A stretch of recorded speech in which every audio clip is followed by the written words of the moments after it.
Hey everyone, welcome back to my channel, MR.Creepy N. So today's video is definitely going to creep you out.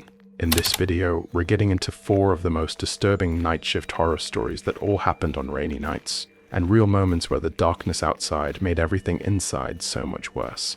Before we begin, let me know in the comments where you're watching from and what time it is for you right now. I'm genuinely curious how many of you are watching this late at night. If you enjoy this kind of content, make sure to hit that like button and subscribe so you never miss a new upload. It seriously helps the channel more than you know. Alright, let's get into tonight's stories.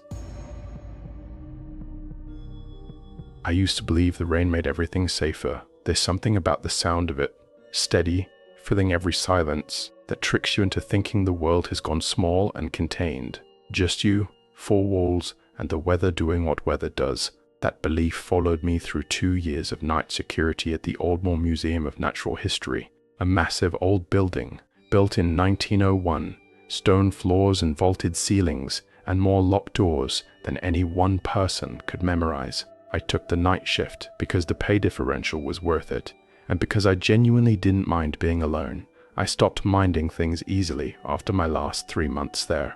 The north corridor had been sealed off behind a pair of heavy oak doors. For most of the time I'd worked there.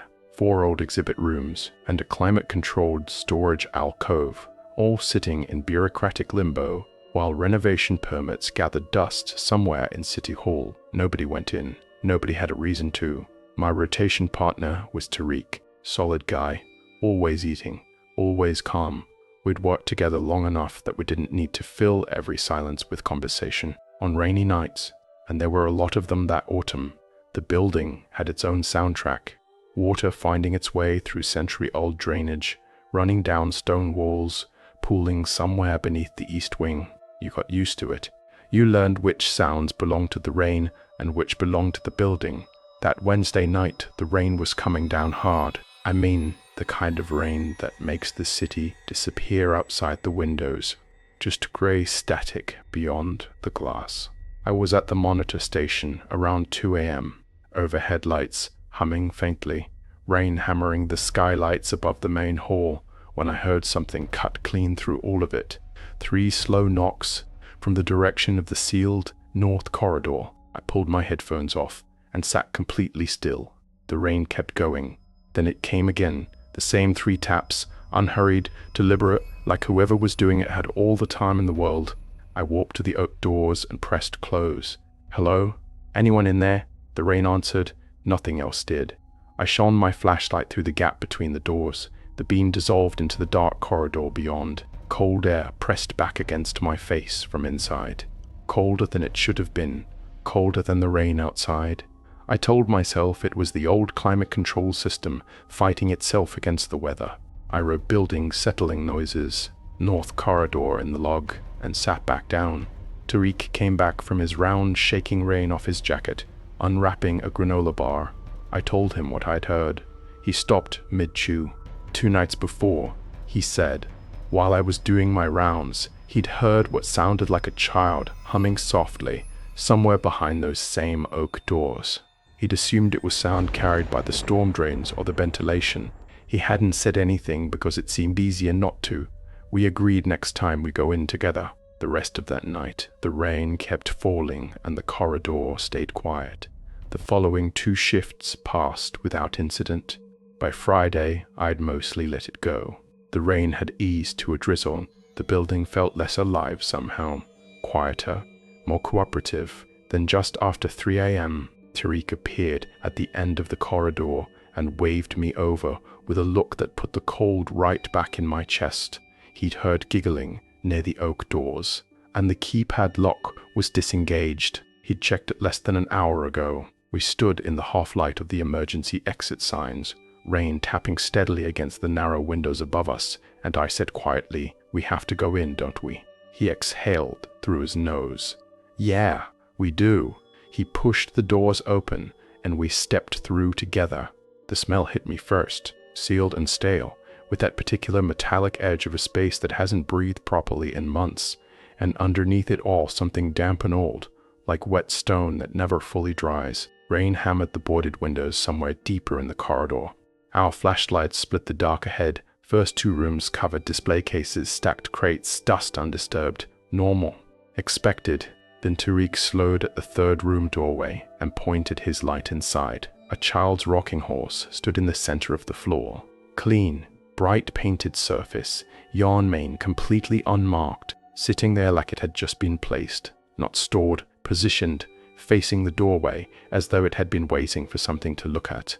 Around it the room was exactly as abandoned as it should have been. I stood in the doorway with rain beating the walls and the silence between the drops feeling somehow louder than the storm.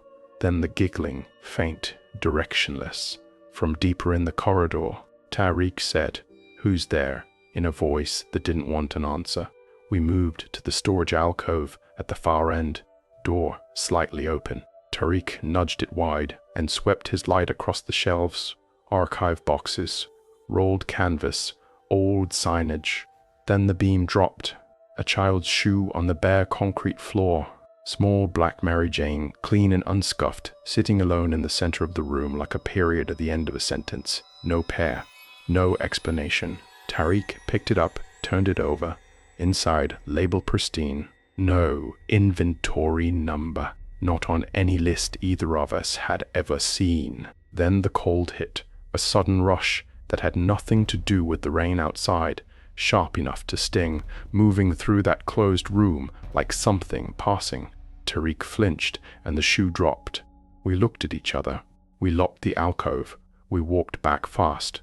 We double-bolted the oak doors and sat at the station until sunrise, listening to the rain thin out to nothing. We stayed away from that wing for days, but whatever was in there didn't stay away from us. 3 nights later, motion sensors in the north corridor started triggering false alerts. Movement flagged and sealed empty rooms. I called tech support. They blamed aging hardware and the moisture fluctuations from heavy rainfall affecting the sensors. Maybe that was it. Then a museum volunteer, cataloging new acquisitions, stopped me in the main hall and asked casually whether we had any child-friendly interactive displays in the north wing. I told him no. He said he'd watched a small ball roll slowly across the corridor floor on its own, with no one near it. He looks mildly puzzled rather than frightened, the way people do when they haven't yet decided what they saw. I filed the detail away, in the part of my mind I was trying not to open. Tariq brought a proper industrial torch the following Saturday, the kind that turns dark rooms into daylight. We planned it out. Go in, check every room, document anything unusual, leave. If it was a trespasser, we'd have evidence. If it was something else, well, we'd deal with that when we had to. Just past midnight we moved. The rain had returned, heavier than the week before, drumming across the museum roof in waves. The building felt tighter somehow, like it was holding its breath. The oak doors were already unlocked. First room, clean, untouched. Second room, a foreign display stand, ceiling stain from a slow leak, water damage spreading along one wall. Rain had found its way in somewhere up high. Nothing alive. Third room, and the rocking horse was there, but the shoe was on its seat. We had left that shoe locked in the alcove. I know exactly where we left it. Tariq's torch beam held on it without moving for a long time. Neither of us spoke. Then the scratching started, dry and rhythmic from the far wall, audible even over the rain. Tariq swung the light. Nothing. Bare stone, where old plaster had been stripped back. But something moved at the edge of the beam. Low, fast, small and hunched, and was gone through the doorway into the fourth room before either of us could track it. We both shouted. We both ran after it. The fourth room was the darkest. Single window boarded from outside. Rain thundered against it like it was trying to get in. As we crossed the threshold, Tariq's industrial torch, brand new batteries, he'd set it twice that night, flickered and died completely. My phone flashlight. That was all we had now.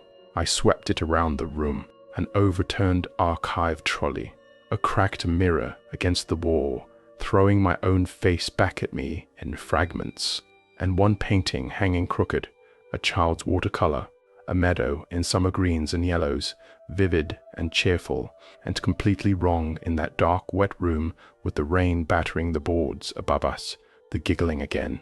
So faint I couldn't separate it from the rain at first. Then I could. The painting fell off the wall. Tariq made a sound I won't try to describe. I took one step toward it and he grabbed my arm hard. Leave it. We are leaving right now. I didn't argue with him, not for a single second. We were back at the monitor station in under 2 minutes. Outside, the rain was coming down in sheets, the windows completely white with it. We sat there in the light and the noise of the storm and didn't talk properly until the sky started going grey. Refiled the report the next morning. Unsecured access point. Motion sensor irregularities. Possible trespasser. All factual. All clean. No mention of shoes that moved themselves, or a painting that fell in a room with no draft, or something small that ran where nothing should have been running. A maintenance crew was assigned to clear out the north corridor the following week. Tariq texted me after it was done. Old equipment, archived materials, nothing unusual found. The corridor was sealed permanently with new hardware. I transferred to a different site 2 weeks later. I'm not going to stand here and tell you I know what was in that corridor, but I know what rain sounds like in old buildings, and I know what cold drafts feel like, and I know with absolute certainty that the shoe moved on its own.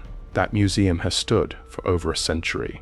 Thousands of children walked those floors, pressed their faces to the glass cases, pointed at the dinosaur bones. Some of them were sick when they visited, some of them were very sick. Some kinds of presents, I think, don't need a reason to stay. They just do. On rainy nights especially, I keep the lights bright and the radio on. It helps.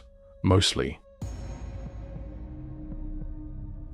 My name is Marcus. I was 29 years old when this happened, working the overnight shift at Harwell Rail Depot, 10 p.m. to 6 a.m., 5 nights a week, tracking freight manifests, coordinating engineers over radio, drinking bad coffee and pretending it was fine. The job wasn't exciting. That was the whole point. I like predictable. That preference didn't survive October. The depot had been running since the 1960s. Concrete walls, fluorescent lights that buzzed like trapped insects, and windows overlooking the yard that turned into mirrors after dark. After 11, you couldn't see the tracks, just your own face reflected back at you, pale and washed out under the lights. I'd stopped noticing it after the first year. By year 4, it was just background noise, like the hum of the heating system and the distant clank of freight cars being coupled in the East Yard. My crew was small. Dom handled East Yard radio. Big guy. Ate 4 meals and 2-minute breaks. Never spilled anything. Priya ran locomotive maintenance logs and communicated almost entirely in observations so dry they took 3 seconds to land as jokes. We weren't friends exactly. We were something more specific than that. People who had shared enough 3 a.m. silences to stop needing to explain themselves to each other. Then, mid-October, a temp arrived. His name was Garrett, mid-40s, pressed button-down shirt, small spiral notebook he carried everywhere, even though everything at the depot was digital. He shadowed the supervisor for the first 2 nights, nodding at everything, writing notes. Nobody asked for. The kind of guy who looks like he's studying you more than the job. I was 29 and I thought I was a decent judge of people. I was wrong about that. The 3rd night the rain came in properly, not a drizzle. The kind of October storm that turns the whole yard into a running mirror under the floodlights, that gets into your jacket collar no matter what you do. I was in the dispatch room, on my 3rd bad coffee, when Garrett came in, shook water off his sleeve, and stood by the machine. Then he turned to me. You head straight home after 6, Marcus, or do they keep you late sometimes? Something about hearing my own name in that question made it feel more pointed than it should have. I shrugged anyway. Depends on the backlog. Why? No reason, he said, smiling just enough. Just figuring out how the shifts run here. I went back to my console. Normal question. New guy. I told myself to stop reading into things. Later that same night, I was pulling cargo logs from the document room when he appeared at the end of the aisle. You in the staff lot or the overflow? Staff lot, I said. Easier exit in the mornings. He nodded slowly. Smart. I've been doing overflow. Might switch. He walked off. I stood in that aisle for a moment longer than I needed to. not entirely sure why. The mirroring started the following week. Same break times as me. Same aisles when I was filing. Once I went all the way to the far end of the building to use the quiet printer. Genuinely, the most isolated spot in the entire depot. And 5 minutes later, Garrett was there, leaning against the cabinet with his notebook, not writing, just present. Then, one break, I looked down at the table and saw it clearly for the first time. Vending machine sandwich, black coffee, salted crackers, my exact order, every single night, without variation, for 4 years. He'd been watching long enough to learn my habits down to the snack selection. I was 29 years old, and I sat there feeling like a complete idiot for not seeing it sooner. Then my access lanyard went missing. Left belt loop, same clip, same position, 4 years without losing it once. Mid-shift it was gone. I spent 40 minutes checking everywhere. Dispatch room, break room, bathroom, document archive. Dom hadn't seen it. Priya hadn't either. I logged it and told myself I'd find it in the morning. Around 3 a.m. I was in the break room, half zoned out. Rain still hammering the yard. The window overlooking the staff lot was fogged at the edges, but I could see the floodlights throwing orange across the wet tarmac. My car door was standing wide open. I don't remember deciding to run. I was just suddenly outside in the rain, soaked through in seconds, heart doing something wrong in my chest. The glove compartment was hanging open. I always keep it locked. Everything looked untouched except the spare key to my apartment that I keep tucked behind my registration documents. Gone. Security pulled at the yard camera. Old monitor. Everything in grey. 15 frames per second. We could see a shape leaning into my car. Standing. Walking away. Could have been anyone. The officer wrote it down and said they'd keep an eye out. I drove home at 6 a.m., gripping the wheel with both hands. The rain hadn't let up. I started parking under the main floodlight. It didn't matter. Every walk to my car felt observed. Not paranoia exactly, more like the specific awareness of being someone's focus. Sharp, directional. Then the car appeared outside my building. White, 4-door, tinted windows. First night, I half noticed it. Second night, I clocked it immediately. Third night, it had moved half a block closer. Fourth night, gone. Fifth night, back. That same fifth night, I looked up from my console, and Garrett was across the room, not working, arms folded, watching me with the patience of someone who had nowhere else to be. I walked over, kept my voice flat. "You been in the staff lot lately, Garrett?" He tilted his head. "Why?" "Someone got into my car." He held eye contact without blinking. "That's wild, Marcus," he said. "People do anything these days." He walked away before I could respond. He used my name again. I noticed that. That night I stepped outside during break. The rain had thinned to a steady hiss across the depot roof. I stood under the overhang, trying to breathe normally, watching water run off the floodlight housings in thin streams. Then I saw him, crouched beside my car in the staff lot. Not breaking in, not running, just squatting there in the rain, like he had every right to be, patient and still, in a way that made my stomach drop completely. I ran across the lot.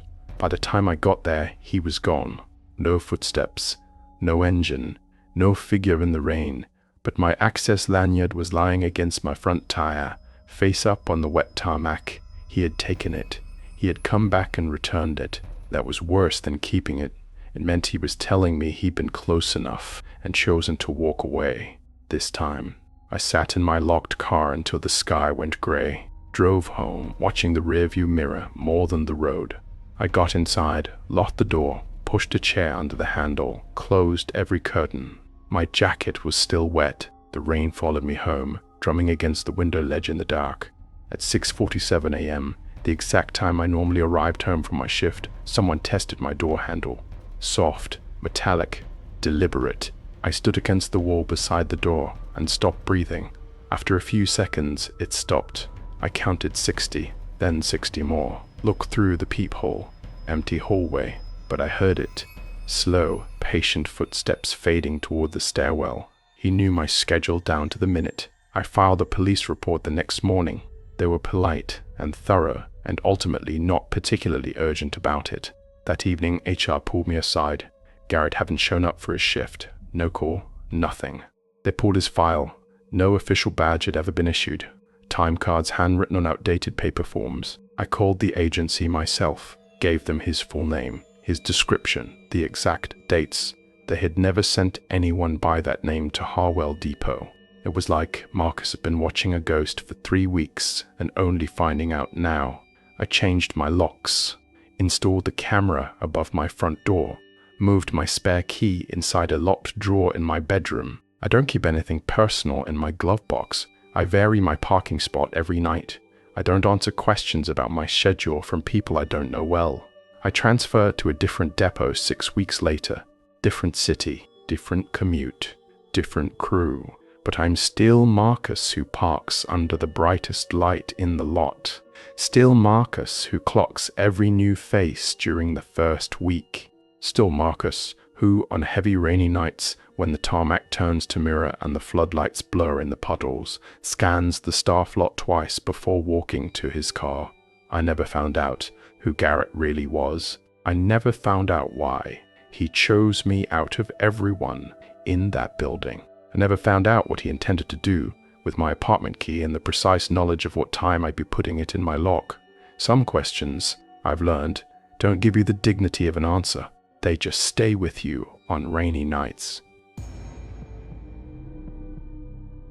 This happened back in 2009 when I was working the night shift at a small petrol station on the edge of the retail district. The kind of place that's not exactly thriving, but not quite dying either, just existing, the way a lot of businesses do when they're surviving off late-night fuel stops and impulse buy energy drinks. It was the sort of job I took because I needed the money and the hours suited me. I was the only woman on the night rotation, which meant after the day staff cleared out around 6 p.m., I had the entire station to myself. Just me, the refrigeration hum, the hot food display that nobody touched after 8, and the rain, always the rain that autumn.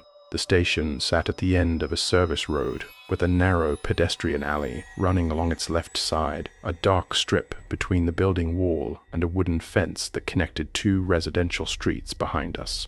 The forecourt lights made a clean white bubble of visibility, but that alley, 10 feet in, and it was pure black.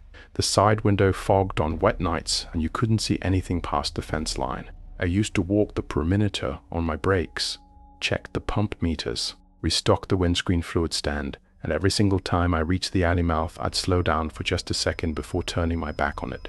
Probably just cats, I'd tell myself, or foxes. Probably. I stopped saying probably after that Thursday in October. It had been a dead shift. One customer between 7 and 9, a tired man in a high-vis jacket who bought diesel and a Twix and said nothing. The rain was steady and heavy, the kind that turns the forecourt into a mirror and makes the canopy lights bleed orange across the wet tarmac. I was tired in that particular way, where the overhead lights start to feel like they're aimed at you personally. Around 9 p.m., I headed down to the small stockroom at the back of the building to grab a cold drink. The stockroom had a long, narrow window that ran at ground level, looking directly out onto the alley. On dry nights, you could see the fence and the path beyond it. On rainy nights, the glass turned into a black mirror, your own reflection floating in it, slightly off, the way reflections in dark glass always look not quite right. I was counting coins for the staff machine when I saw something flicker near that window, a quick shape, a shadow pulling back from the glass into the darkness of the alley, there and gone in under a second. I stopped mid-step with my coins in my fist and stared at the window. My own face looked back at me, pale and hollow under the stockroom's strip light, nothing behind it, no movement, no outline. I told myself it was a fox cutting through, told myself the rain was playing tricks with the reflection, grabbed my drink from the shelf, told myself one more time for good measure, and turned to leave. That's when I heard it. A sharp, clean ping, metal on glass, right behind me, right at that window. I did not turn slowly. I spun around immediately, because that sound was not a branch, and it was not a fox, and some part of my body knew that before my brain caught up. The window showed nothing, just my own startled face and the black alley behind it. I left the stockroom and went straight back upstairs. Didn't run. walked fast with my shoulders tight, and locked myself back into the main serving area. Sat behind the counter for a few minutes, breathing through my nose, trying to be reasonable about it. Branch, I thought. Old fence, settling in the wet. Sound carries differently in rain. Then I looked up toward the forecourt entrance. There was a man standing just outside the front doors. He had his hands cupped around his eyes and pressed against the glass, peering in at the empty aisles, swaying slightly where he stood. Tall, thin, wearing a jacket that was dark with rain. Even through the reflection of the forecourt lights, I could see something was wrong with his face. Whether it was dirt or bruising, I couldn't tell. But his skin was uneven, and his eyes were moving across the shop floor in a way that wasn't the look of someone wanting fuel. I dropped below the counter level before he could register my position. The doors were locked. I held on to that fact, like it was the only solid thing in the room. Locked. Electronic deadbolt after 10 p.m. Nobody was getting through without the staff code. Then the handles moved. One sharp rattle, then another, then both handles together, shaking hard enough that I could hear the door frame flex against the bolts. I raised my head just enough to see over the counter edge. He had stopped rattling the handles. He was standing still now, and he was looking directly at me, not scanning the shop, not searching, looking at me specifically, at the exact spot behind the counter where I was crouched. He held it for one full second. Then he put both palms flat against the glass and shoved. The whole door shuddered. I dropped to the floor, pulled my phone off my belt, and called 999. I remember whispering because raising my voice felt like the worst thing I could do, like it would confirm to him that I was real and alone and scared. The operator asked me to describe what was happening. I told her there was a man trying to break into my station. She told me to stay down and stay on the line. While I was talking, the noise stopped. I held my breath and raised my head. It was gone from the doors. The forecourt was empty, just rain and orange light, and my own car parked at the far end, looking very small and very far away. The operator told me to stay hidden. Officers were on their way. I should have stayed down. I was looking toward the door when the rock came through. Not a small rock. A proper chunk of something, curbstone maybe, and it hit the upper pane dead center. The glass didn't shatter cleanly. It split, a deep crack spidering outward from the impact point, the pane bowing inward but holding. I made a sound I'd never made before, and immediately covered my mouth with my hand, shaking so hard my phone was slipping. The operator asked if he was inside. I said not yet, and my own voice sounded foreign to me. The glass was splitting further. I could see it in my peripheral vision, the crack widening at the bottom of the pane with the weight of the broken section. She told me to stay down. Officers were close. Those next few minutes were the longest I've ever lived inside. The building completely silent except for the rain and my own breathing, both of them too loud. Then another impact, lower this time, followed about 4 seconds later by sirens. When the blue and red started strobing through the windows, I felt something physically release in my chest, like a knot coming undone all at once. I raised my head over the counter. One door was hanging at an angle, the lower pane gone, a chunk of concrete lying just inside the entrance on the tile floor. Rain was coming through the gap. He was gone. Officers swept the alley, the car park, the service road. My manager arrived 15 minutes later, looking like he'd dressed in the dark. My husband arrived shortly after, and I remember him putting his coat around my shoulders and me staring at the rock on the floor and not being able to explain properly what the last 40 minutes had felt like from the inside. I took 3 days off. When I came back, I found out the police had never caught him. I told them my theory, a former colleague who'd been let go 2 months earlier for skimming the till and pocketing cigarette cartons. He knew the station layout. He knew I worked alone. He knew the side alley backed up to that stockroom window. Whether they looked into it seriously, I genuinely don't know. They were polite about it. That's all I can say. I handed in my notice 4 weeks later. The next job had cameras on every angle, a 2-person minimum on every shift, and a manager who actually answered his phone after hours. I still think about that stockroom window sometimes, the way the reflection, just before the ping on the glass.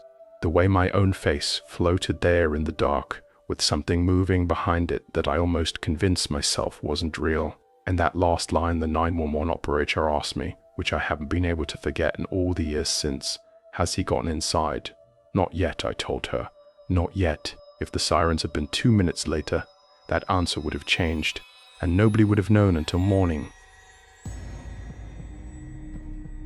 My name is Sarah.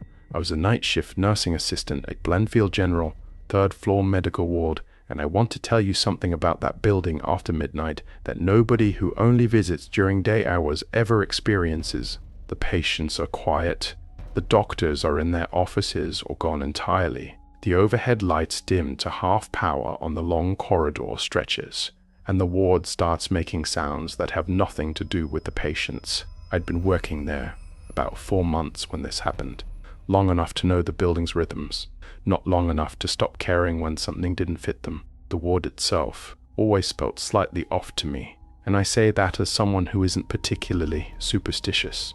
It wasn't scary exactly, more like a place that had absorbed too much of other people's worst moments and couldn't quite release them. The antiseptic smell, the monitors beeping in steady cycles, the overhead fluorescence that buzzed just slightly too loud in the quiet stretches, all of it combined into an atmosphere that kept you permanently at a low hum of alertness, whether you wanted it or not. Most nights I worked alongside a colleague. I'll call James. Quiet guy, early 30s, always had his personal phone in one hand and did everything one-handed as a result. Good nurse, technically, but the kind of person who exists on a slightly different frequency to the rest of the room. Things you'd flag immediately, he'd register 30 seconds later, if at all. That particular night was cold in the way hospital wards get cold, not from weather but from the building itself. The old ventilation, pushing recycled air that never quite warmed properly. The occupied rooms were settled. No call buttons, no disruptions. James was at the nurse's station sprawling something, and I was doing a slow check of the corridor, clipboard in hand, when I heard the first noise. A soft thud, low and dull, coming from somewhere beyond the double doors at the far end of the ward, the section that housed the supply room and the linen storage, and 2 rooms that had been temporarily taken out of use for repainting. I stopped walking, listened. James hadn't looked up. Old building, I told myself. Pipes contracting. It's always something structural. Then came the second sound, sharper this time. A dragging, like something heavy being pulled slowly across a hard floor. Deliberate, rhythmic, coming unmistakably from behind those double doors. James, I kept my voice even. Did you hear that? He glanced up briefly. Probably the pipes. Old building. I stood there for a moment. The pipes had never sounded like that in 4 months. I took the torch from the emergency equipment hook beside the station. We kept one there for power failures and walked toward the double doors. My shoes on the linoleum were too loud in the silence, each step announcing itself down the empty corridor. I pushed through the doors and swept the torch ahead. Supply room door, closed. Linen storage, closed. The 2 empty rooms on the right, doors slightly ajar, dark inside. I moved forward slowly, torch beam tracking across the floor. Nothing.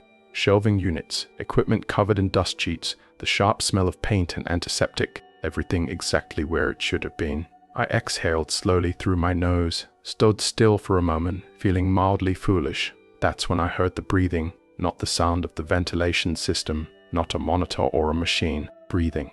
Soft, raspy, close enough that the air moved near my left ear. I turned around so fast I nearly dropped the torch. The corridor behind me was empty. My hands were not steady anymore. I told myself it was the ventilation ducting carrying sound from elsewhere in the building. I told myself a lot of things in those 3 seconds, and believed none of them. I turned to leave, and at the far end of the corridor, standing just beyond the reach of my torchlight, was a figure. Tall, thin, dark clothing, or dark scrubs. I couldn't tell. Standing completely still in the way that people don't stand when they've been caught somewhere they shouldn't be. No flinch, no movement toward the door. No, oh sorry, wrong floor. Just standing there, facing me, its features swallowed entirely by the shadow outside my torch beam. Then it took 1 step forward. I felt that step in my chest before I processed it with my eyes. Something about the way it moved. Too measured, too deliberate, made my legs make a decision my brain was still catching up to.